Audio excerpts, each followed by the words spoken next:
I can't say anything bad about the Russians. I couldn't even say half a bad word about them.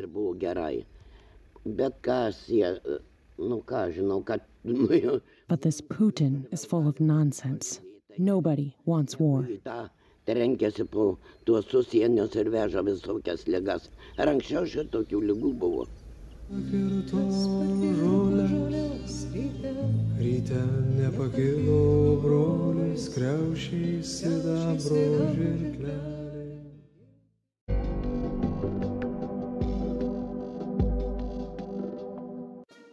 Looking back at a major world event, June 1953, a global audience of more than 100 million people watches the coronation ceremony of the young Queen of England live on TV. A sensation, a bold decision, and a logistical challenge. The coronation of Queen Elizabeth II. Close up. In 30 minutes on DW. Scan in progress. Upload complete. Individual avatar created. An international team of developers is adding copies of real-life people to the metaverse. This makes the Tübingen-based startup a pioneer in the virtual market. Is this the business model of the future? Made in Germany. In 90 minutes on DW. Our interest, the global economy. Our portfolio, DW Business Beyond. Here's a closer look at the project. Our mission, to analyze the fight for market dominance. East versus West. Get a step ahead with DW Business Beyond.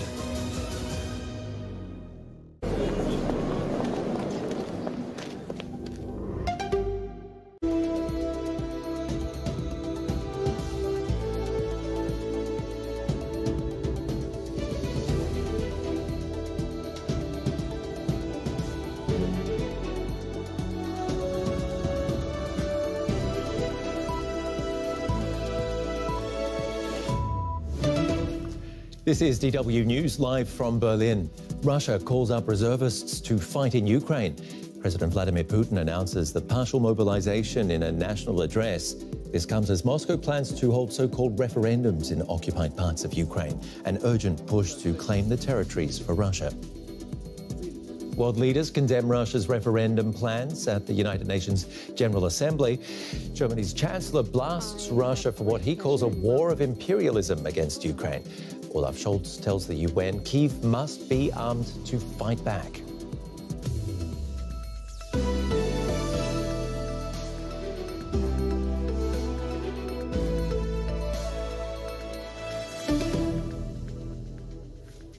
I'm Ben Fazulin. Nice to have you along. Russian President Vladimir Putin says he's signed a decree ordering the partial military mobilization of Russia's armed forces beginning today. In an address to the nation, Putin said reservists will be drafted into the army to fight in Ukraine. He said the aim is to liberate the Donbass region. Putin alleges the West wants to destroy Russia and doesn't want peace in Ukraine. To protect our motherland, its sovereignty and territorial integrity, to ensure the security of our nation and people in the liberated territories, I consider it necessary to support the Defense Ministry's and General Staff's proposals to hold partial mobilization in Russia. Domitila Sacramoso is a security and Russia expert at King's College London. Domitila, what do you make of Putin's mobilization announcement? Well, it clearly shows that Putin was very concerned about the losses in Kharkiv, in the Kharkiv region. He probably was under a lot of pressure to do something about that. And because the Russian armed forces were experiencing problems with manpower, this became the answer. The armed forces and the military had been asking for full mobilization for quite some time. This is considered sort of partial mobilization, but it could actually eventually lead to a more sort sort of substantial full mobilization. And so this will probably result in a potential escalation and a prolongation of the war. There will be a lot of pressure to provide additional weaponry to Ukraine, to consolidate the wins on the ground. Ukrainians are slowly continuing to advance in areas around Kharkiv, in the Kherson region as well. So Ukrainians have made significant progress, and this sort of plays in their favor. But of course, the influx of new forces can present challenges for the Ukrainian armed forces. So is this a clear sign of Russia regrouping and aiming to replenish the front lines and double down on Ukraine and the territory that's been taken back by Kyiv? Yes, I mean, first to sort of consolidate the gains they already have made, and this is why the referendums are being held, to sort of, they come hand in hand. So consolidate the lands that they already occupy, hold these sort of sham referenda, and then make sure that there is some kind of rotation with those troops that are on the front line and might be already a bit exhausted. So you can try to bring in new, fresh forces, and then sort of help with the training of those who sort of have been asked to come in and provide support. So to a certain extent, we have to see in the next weeks how this sort of pans out. But I would expect that Russia may try maybe to regain some of the lost lands. It's interesting to note that the referendums are going to be held in regions that are not completely under Russian control. There are areas, for example, of the Donetsk Oblast, which remain under Ukrainian control. The same applies to Zaporizhia and Kherson. So the big question here is whether Russia will try to push further afield or would sort of just simply try to consolidate gains. I think that this is going to depend very much on how this mobilization actually is carried out, how effective it is, and how much support it has internally in Russia. We know that there is opposition to this kind of mobilization in Russia. How is it being received? Because there are signs that many Russians want to get out of the country before they're conscripted. Yes, of course. Already since yesterday, we know that there seems to be evidence that, young men are trying to leave the country, also families, mothers with children. So there is a lot of concern. Some sort of opposition groups have called, for demonstrations today, especially the groups, the individuals around Navalny's organization, as well as others. So, we can expect potentially some kind of turmoil because, Russians were very supportive among certain sectors of the Russian society. There was support for this operation. But as long as it didn't really involve sending a high number of young kids to the front. And now that Russians may start feeling the war on their front, on their footstep, on their doorstep, the position and the support for this conflict might start to erode. Domitila Sakramosa from King's College London, thank you. Thank you. Well, at the UN General Assembly in New York, world leaders have condemned Moscow's plans to hold referendums in parts of Ukraine on joining Russia.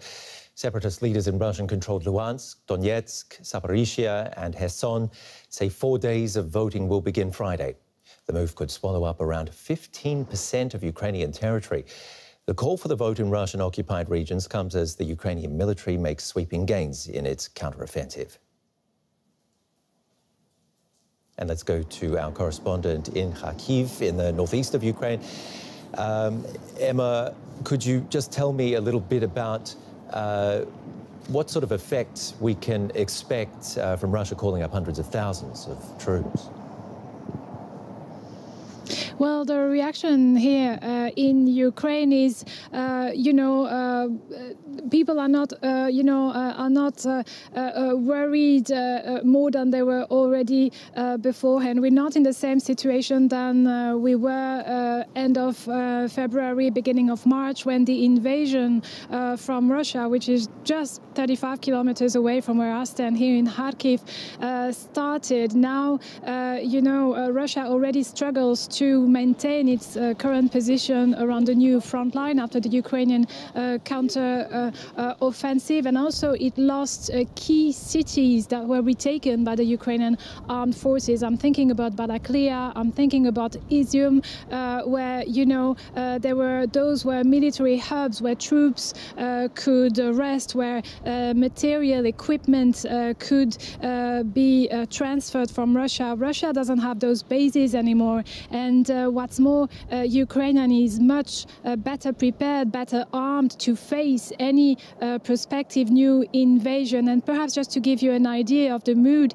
the head of the presidential office tweeted shortly after Putin's announcement of that mobilization, and he just tweeted a picture of fighting and added a thumbs up and saying, "We're continuing." Of course, this is not great news for Ukraine, but also they continue on fighting, and this offensive, this counter-offensive, is still gaining momentum.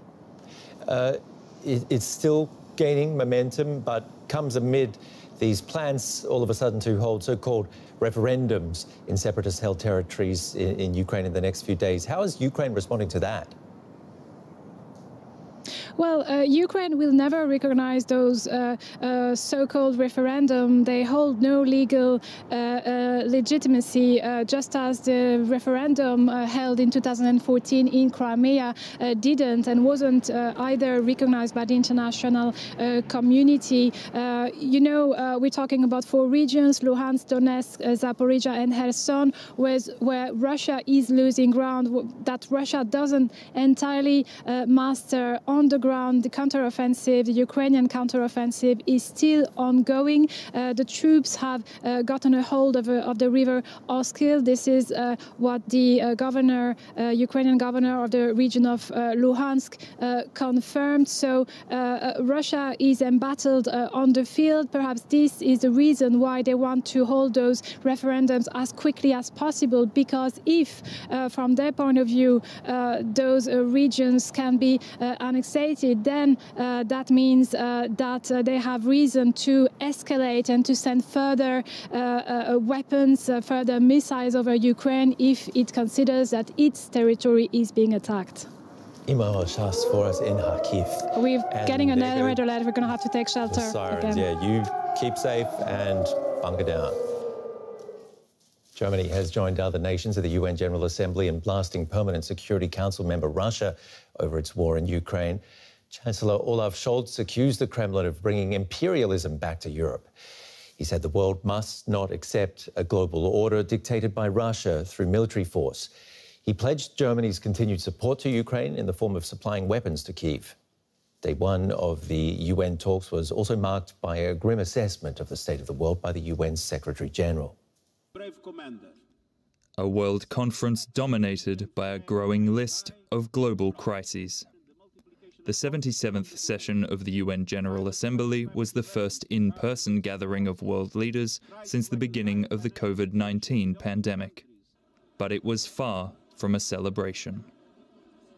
In his opening address, the UN Secretary General was blunt in his assessment of the global situation. Let's have no illusions. We are in rough seas.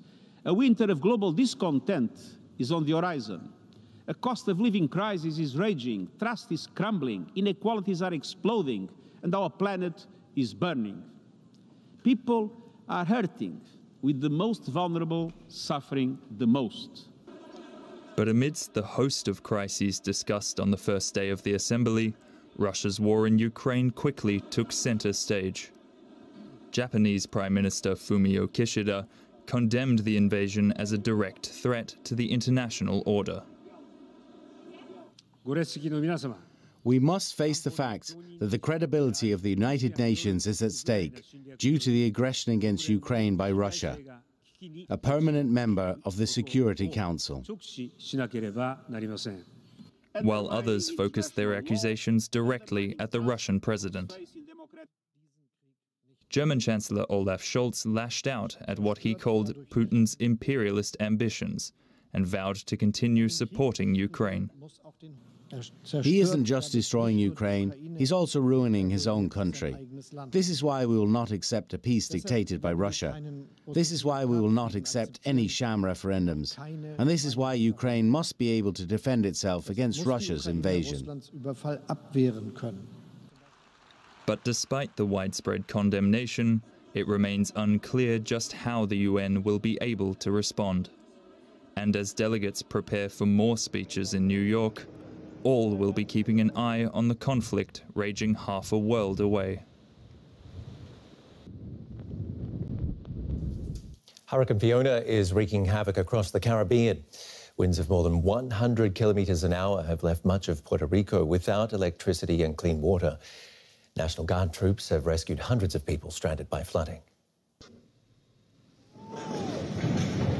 This bridge was installed in recent years at a cost of some $3 million.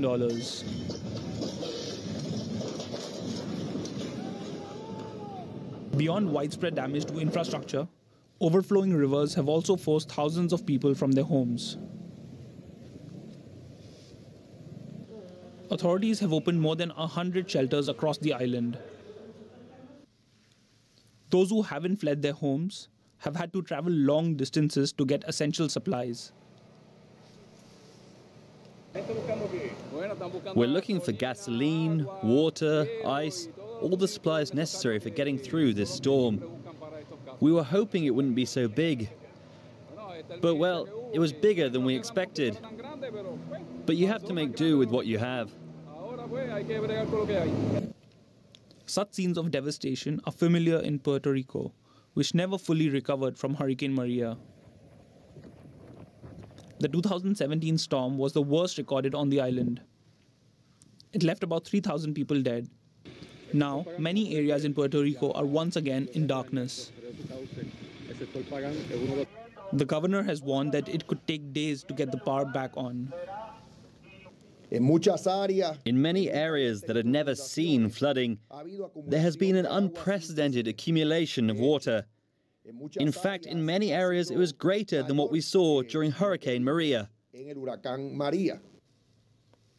Authorities say it is still too early to know the full scope of the damage. I'm Ben Fazula. Now you're up to date on all the world news. Stephen Beardsley will be up next with the business news, and I'll see you next hour. Thanks for watching. Bye-bye.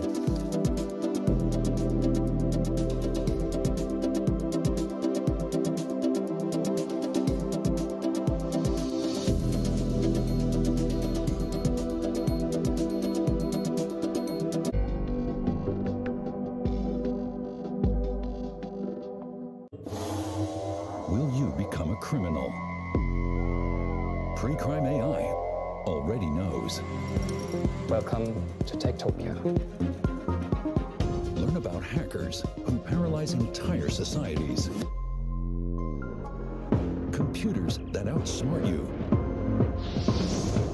And governments that go crazy for your data. We explain how these technologies work, how they can help make our world safer and greener. But how they can also go terribly wrong.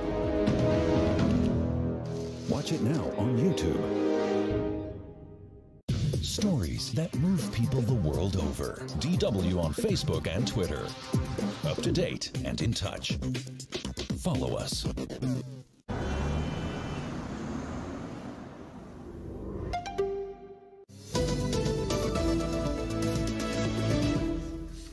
Germany commits to nationalizing its largest importer of Russian gas.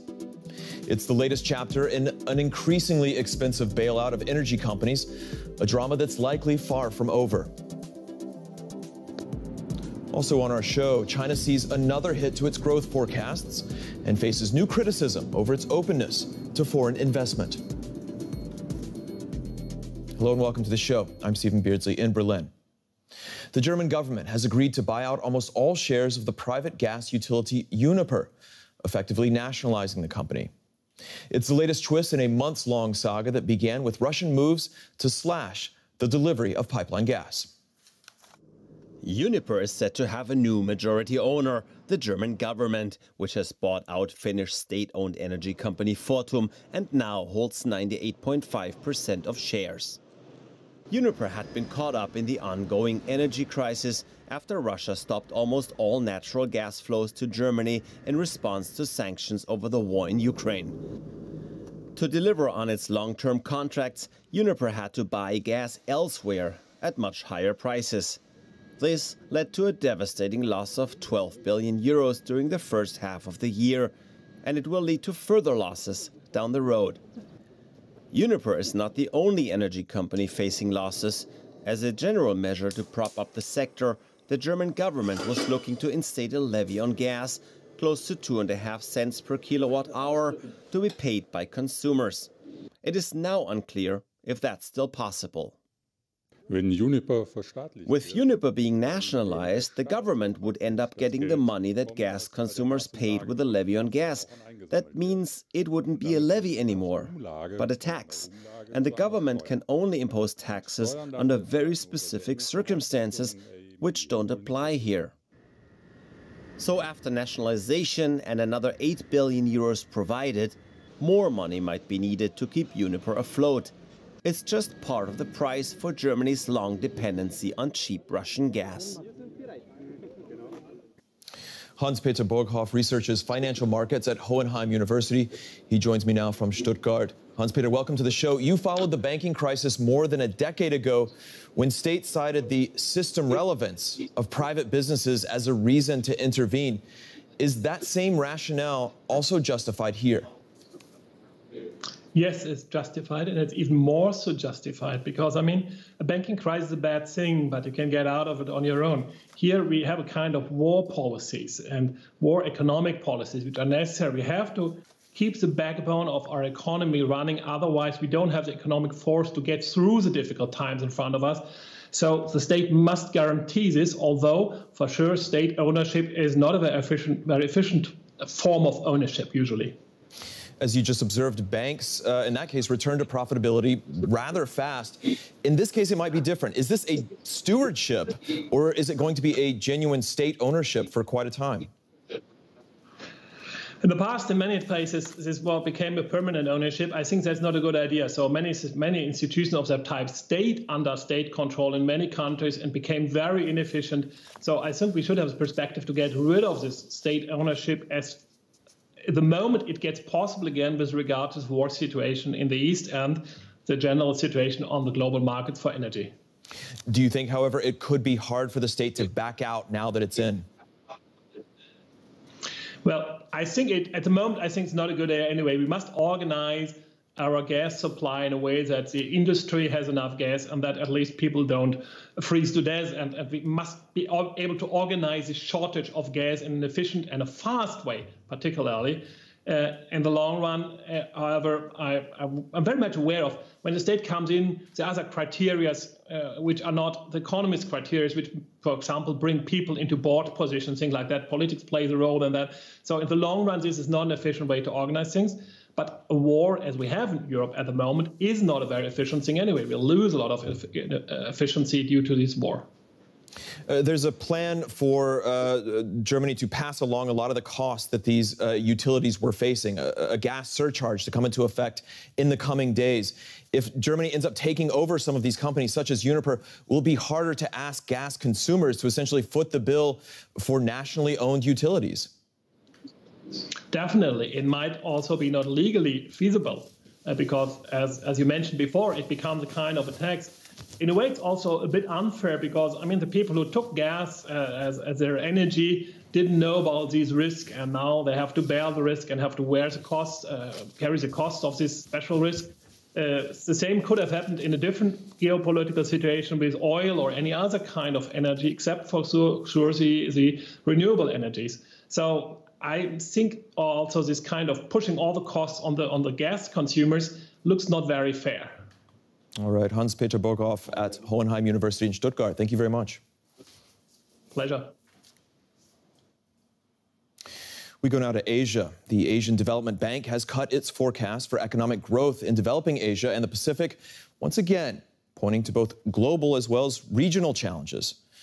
Now, the region faces several obstacles. Central banks are tightening policy, which will curb economic activity. Russia's invasion of Ukraine is having global knock-on effects. And of course, the ongoing COVID-19 pandemic is resulting in massive lockdowns in the region's economic driver, China. The ADB has now projected to grow by 5.3%, both in 2022 as well as next year. Albert Park is chief economist at the Asian Development Bank. I asked him how important China's pandemic approach remains for how its economy will fare. Well, of course, we've been adjusting our projections change where even without the zero COVID policy, China has been growing slower year by year over the past 5 or 10 years. And that's because they're facing some headwinds to growth in terms of population aging, in terms of kind of exhausting some of the easy catch-up opportunities for growth and really trying to develop a true innovation system to drive future productivity growth. Most countries, as they get richer, start to grow a bit slower, and I think that's what we're seeing in China. China is still very important to the region. It still accounts for 60% of GDP in developing Asia. And so even if it's growing slower, it will be contributing quite importantly to global growth. That said, I think this fact that we highlight in the report signals that people everywhere should really start to look to other parts of Asia as kind of a locomotive for growth going forward as well. That was Albert Park, chief economist at the Asian Development Bank, talking about new downgrades to growth forecasts for the region. Well, China's response to the pandemic is just one reason why businesses are rethinking investment there. That's the message of a new position paper by the European Chamber of Commerce in China. The lobby group warns that Beijing's policies are making the country a less attractive home for investment for European companies in particular. Now, Beijing's strict zero-COVID policy is a big part of it, hitting smaller and mid-sized companies in particular, and discouraging newcomers from investing in China. That's according to the paper. Larger investors, meanwhile, such as German firms Volkswagen and BASF, who have been in China for decades, they face more criticism over ties with China in light of the country's documented abuses in Xinjiang, its repressive policies in Hong Kong. Jörg Wutke is president of the EU Chamber of Commerce in China, which released that new position paper. Jörg, welcome back to the show. Your stance here is that business relations between China and the EU are degrading in an alarming way. And yet we've seen that foreign direct investment from Germany, the EU's largest economy, is actually quite high this year compared to past years. That doesn't sound like the two sides are pulling apart. Well, if you look on the foreign direct investment side, what we have seen over the last years is that the top 10 European investors, among them 5 Germans, are pouring in big money. China is just too important. The market potential is huge, so they can't go to other countries. It's car, machinery, chemicals. But then about the other 1,800 members that I have, we can see them pretty much on autopilot, meaning they are investing less and less in China. They are looking outside China for new opportunities. They are not leaving China. They are not laying off people, but it's a great disinterest, frankly, also because the bosses back home in headquarters cannot really visit. So on the foreign direct investment side, actually, it's a very divergent development that we can see. So in a way, we really have a problem there because these smaller size companies are very, very important, I think, not only for us as JAMA members, but for the Chinese economy likewise. You say that many of them are sitting pat when it comes to investment. How much of this uncertainty is about China's recent experience with COVID, and how much is it about larger problems, such as growing European concerns over Hong Kong, Xinjiang, and the sharper elbows that we've seen from China diplomacy in recent years? I guess for the big companies, the kind of Taiwan, Xinjiang, Hong Kong discussion actually is really a headwind. They really have to walk on eggshells in order to actually explain why they're in China. It's very difficult, but as a matter of fact, they have no other choices. When we come to smaller companies, they're mostly below this radar, but of course, for them, it's the kind of real estate sector crisis that we have, the kind of no energy at times, because either policy mistakes like last year or now it is a lack of rain, transportation issues, but above all of that, it's COVID zero tolerance, the inability to travel, the lockdown of cities, the whack-a-mole kind of situation we are in right now. This city goes down, goes up again, another city goes down. There's, of course, great uncertainty across the field. Business hates uncertainty. In this report, it says that China has a history of showing great pragmatism in the face of such challenges. Do you believe it will show that again, especially given how the leadership has shifted in recent years? Well, that's exactly the cover headline for our report, Ideology Trumps Economy. China used to be very predictable, reliable, and subsequently very efficient. That's all been challenged by COVID policy, but also by other kinds of interventions in the economy. Last year, we have seen a crackdown on the private sector in the Chinese software industry, as well as education.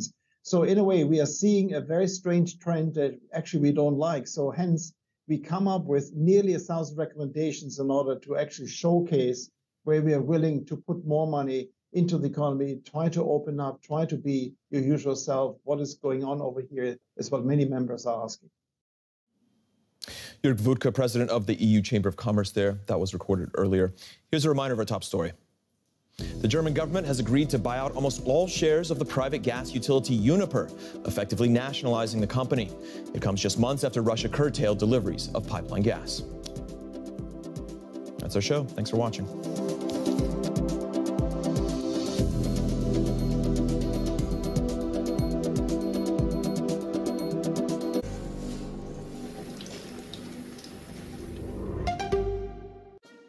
Looking back at a major world event, June 1953, a global audience of more than 100 million people watches the coronation ceremony of the young Queen of England live on TV.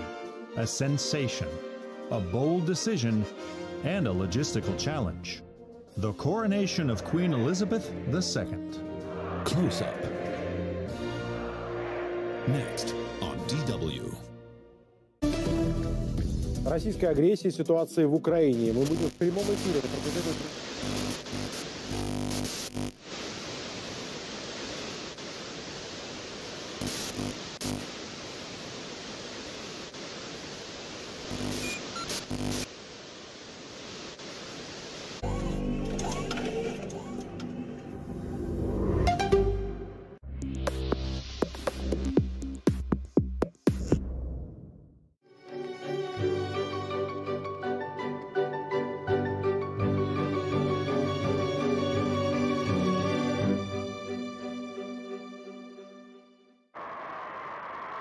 London, 1953.